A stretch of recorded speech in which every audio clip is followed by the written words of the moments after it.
Welcome. My name's Nick Craig. This is the Leading from Purpose podcast. I have two special guests today, and they're here because both of them are on the other side of the coronavirus experience. Yes, they both had the coronavirus, and they are both people who have a sense of purpose. So we're going to have a powerful conversation around the coronavirus and purpose, and what does it look like in the world of actually going on the journey of going through it and getting well again. So first of all, I want to introduce Jessica Austin. So Jessica is someone I've worked with for a number of years, and she is in Rotterdam, and she is going to be sharing her story. Jessica, great to have you. Thanks, Nick. Great to be here. Thanks for inviting me. And then I have Jorge Tejado, who is in Mexico City. And he's joining us, and he's somebody that we have been working with over the last year or so. And he is also someone who has been on this journey and wants to share his experience as well.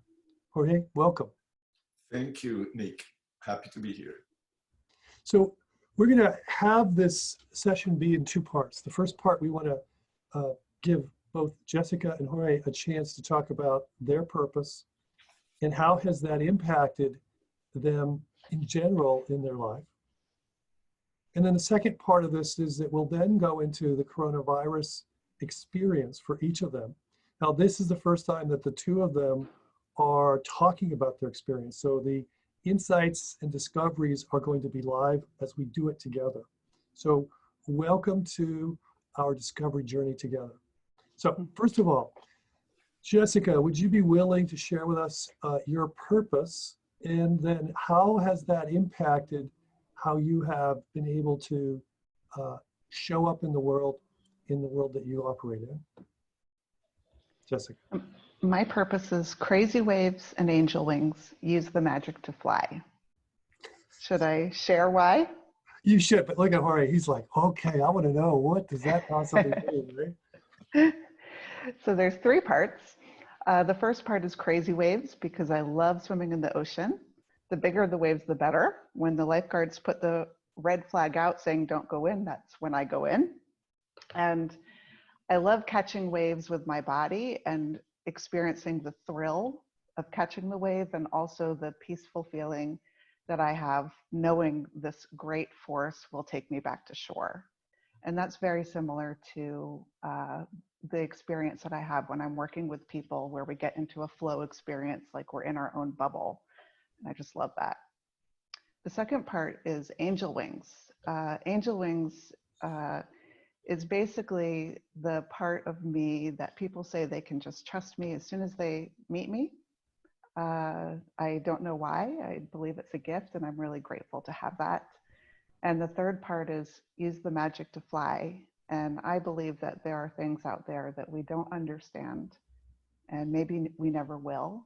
But if we keep our ears and our eyes open, pay attention to the signs that the universe gives us and the people who are around us give us, then we will truly fly. Wow, beautiful. Thanks. Thank you, Jessica. Jorge, would you be willing to share with us your purpose? Sure.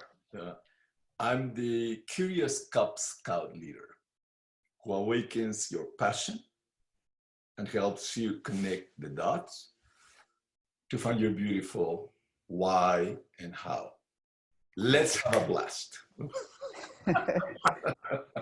You know, the two of you guys on Halloween, I think the costumes would be really impressive for both of you, right? Based on your purposes. Okay, well, I love that. That is a fabulous purpose as well. So, Jorge, it would be great for you to talk a little bit then about, so having clarity about what that is. So how does that show up for you? How has that shown up for you? I don't know if you want to know the origin. I hope everybody understands. Yes, please, go right ahead. Because it's kind of...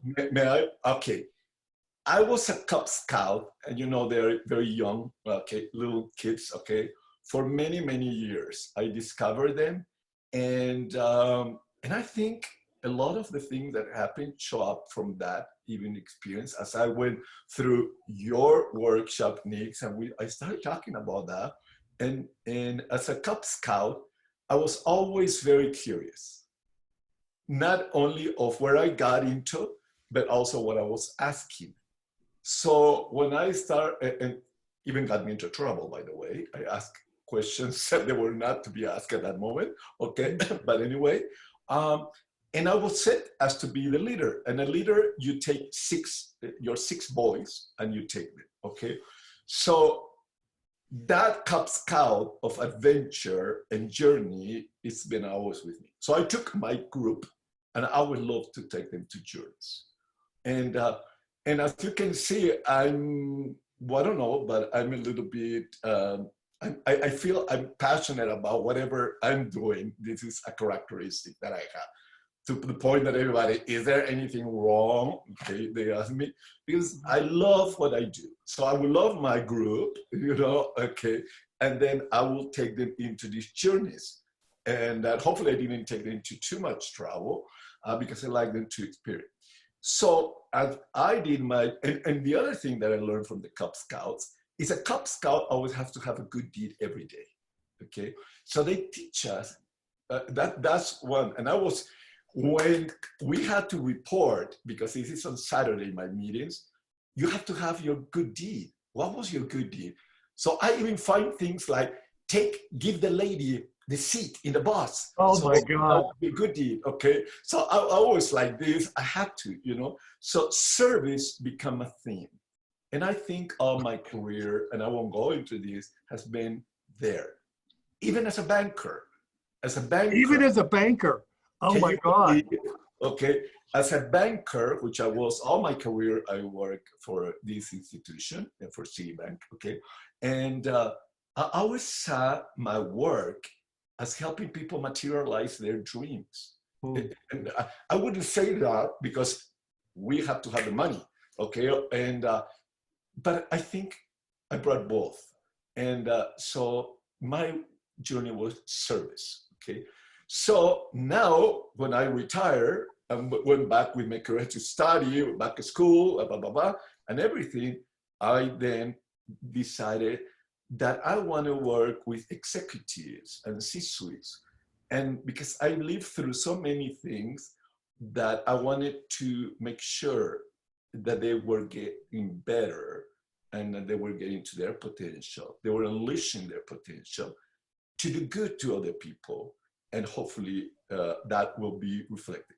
So I love to help people to discover and connect the dots and then find what's the purpose? Why? What are the whys? And how you do it, okay? And the last thing, sorry, this long explanation, this is me, my side, okay? Is the blast. Because at home, my family was very social. So my mother in particular, parties were all the time, birthday parties and pictures and everything. So I guess I always like to have a great time. So even with client, I say, yeah, let's have fun. Okay, so anyway, that's the blast, by the way. Okay, that's it, Nick. That's it. That's great. It's great. Now I can see now why I have the two of you guys together on this podcast, because I sort of like you guys are there's similarities in the energy. Now it's interesting, Jessica, because you and I have known each other for a while, and whenever you walk in the room, it's like your energy is so different than everybody else's. And Jorge, the same is true for you as well. So I just kind of like, oh my goodness, it's interesting. I have the two of you who are like the light bulb. And the metaphor that I've been using recently is that, a candle, when you light it during the day, it is just a candle. But at night, if it's the only light, it shines so much more brightly. And in some sense, that's what purpose is. And in the most challenging times is when purpose shows up the most, right? But Jessica, I'd love you to just share, your purpose is beautiful. How does that show up for you in the work you do and what you do in the world? If I may, I'd like to go back to the beginning when I found my purpose. Okay. Would that be okay with you, Nick? Sure, you can go ahead. Because it really started there. I took the Purpose program with you, Nick, back in 2016, and it was about 2 months after my father had passed away, and I was in a pretty dark place. So Nick was just kindly talking about my energy, and I'm usually explosive, and I wasn't in that time. So I was very sad and missing my father, grieving. And I'm a freelancer, and I was saying no to most things. I just didn't feel like doing anything. And I took the training, and I have to say, the morning of day 2, it was like I had a surge of energy, an electric shock almost, that came because I woke up at something like 4 in the morning with, this is it, this is my purpose. I remember showing up at breakfast, and I was so excited, and it really woke me up. It was like a candle, but like torch. It was just an explosive firework inside me. My whole body felt it. And since that day, my energy came back that day, but I've been feeling even, it's like times 10, just wanting to get out and do things. Through the training, I also had a major mind shift from trying to hide something. So the angel wing part is something that I actually was embarrassed about. I didn't want to be the nice girl. I didn't want to be the people that everyone thinks is so friendly and sweet. I wanted people to take me seriously, and I wanted to be tough. And I was trying really hard to do that for a long time, and it didn't work. And the people that I worked with in the training helped me see that that's actually a gift and help people connect with me. So after that day, I softened and became more confident they kind of went together. And the way that I bring my purpose, the way that I live my purpose these days is I'm a coach, I'm a trainer. I think I connect with people more deeply. I'm comfortable in my own skin now, so I'm much more authentic. I'm real. I'm not embarrassed for being the nice girl. I embrace it, and I've learned how to use it in a way that can really help me and help the people I care about. So my family, my friends, my clients, I think really get real. It's interesting. For me, one of my experiences of you living your purpose was when we realized that you live in in Rotterdam, is that you had to get your Dutch to be fluent as opposed to just ordering dinner. You go to a place that they call where you have to go actually to the nunnery, right? Yeah, the nuns. The nuns That's what they call it. Yeah. And so I think, for me, what I noticed was that when you mastered the Dutch, it also gave you a deeper, fuller version of what it meant to be living where you live. And so, in some ways, this interesting thing about what purpose is and what it will have us do is sometimes things that we would not want to do, that don't feel like they're the things we want to do, but they end up being a doorway into a deeper version of ourselves. And I remember you talking about the fact that you can now talk to your stepkids in Dutch, or they're actually willing to talk to you in Dutch, which I thought was a beautiful expression of purpose in an interesting way. Yeah, it's true. So my stepkids have been in my life for now 11 years, and they're teenagers. So when we met, they were quite young and really resisted speaking English with me. So I'm an American living in the Netherlands. Why do we have to speak her language? We live in the Netherlands. And so I did. I tried to learn Dutch and sort of half-heartedly. But I would say, through my purpose, I really, really wanted to. By then, I already had a much better relationship with all of my children. But definitely now I'm able to, I think, relax with the people that I'm with, whether they be family or with clients. And They know that they can speak either language with me, and I'll be able to listen. And I'm smiling because my kids still say it's embarrassing. My accent will never go away. So they say it's very painful, but to hear me speak Dutch. But they do open up more, especially my daughter, my own daughter, who's bilingual, raised by me, and her Dutch father speaks both languages. But when I learned Dutch, I couldn't believe how much more she was willing, well, how much she opened up with me. So instead of, how are you, Ava? I'm fine, and that was it. She would just blah, blah, blah for 20 minutes in Dutch. So it really helped. Yeah, so you're both bilingual in many ways. So Jorge, as you've been listening to Jessica and she's been telling us a couple of stories, it'd be interesting to hear what stories you'd like to share with us around the impact that purpose has had. Oof.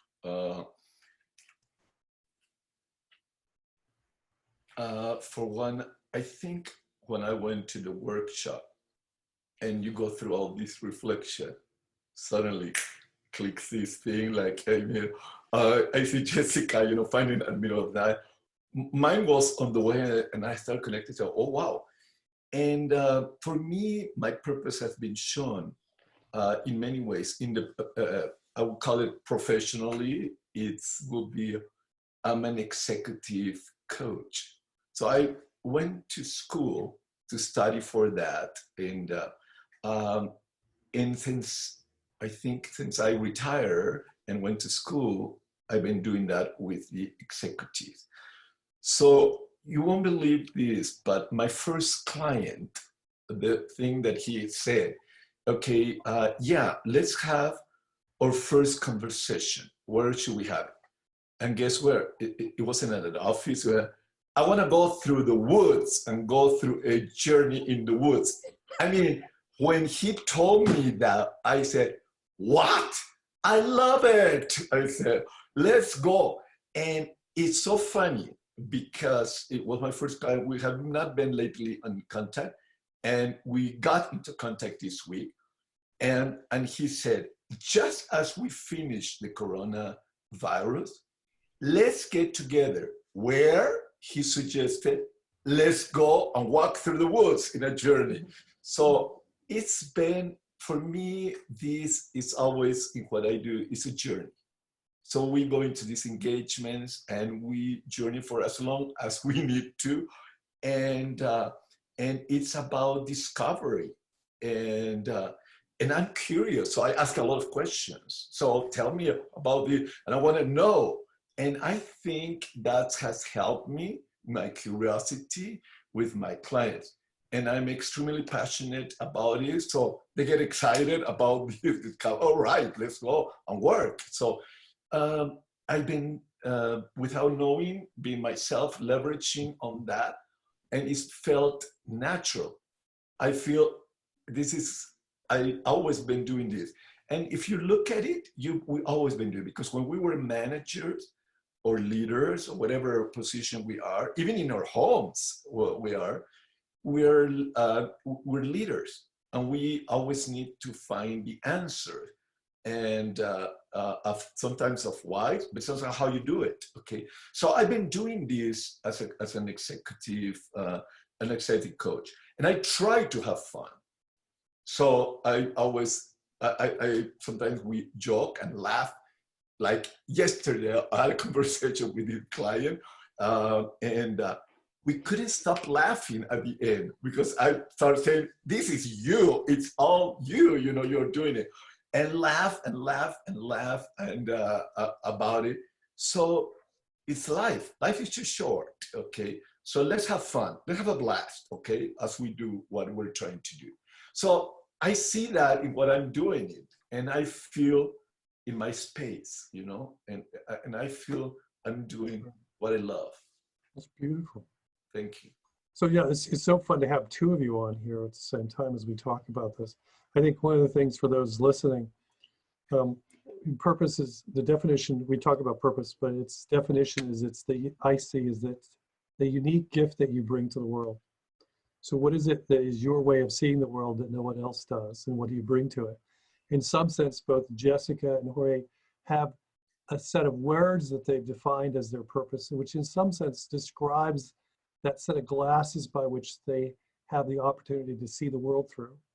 And from that, even though they are both, it turns out to be executive coaches, my sense is, and they may be trained in exactly the same content, how they coach and how people experience them as a coach is in some sense an expression of their purpose.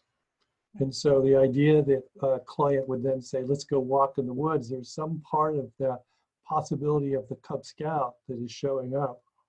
If that person was working with Jessica, they might say, let's go to the beach.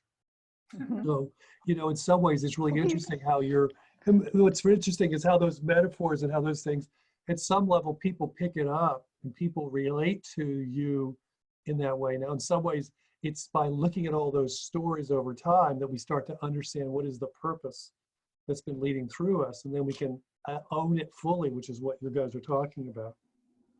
Well, good. Well, listen, this is an important part of our conversation.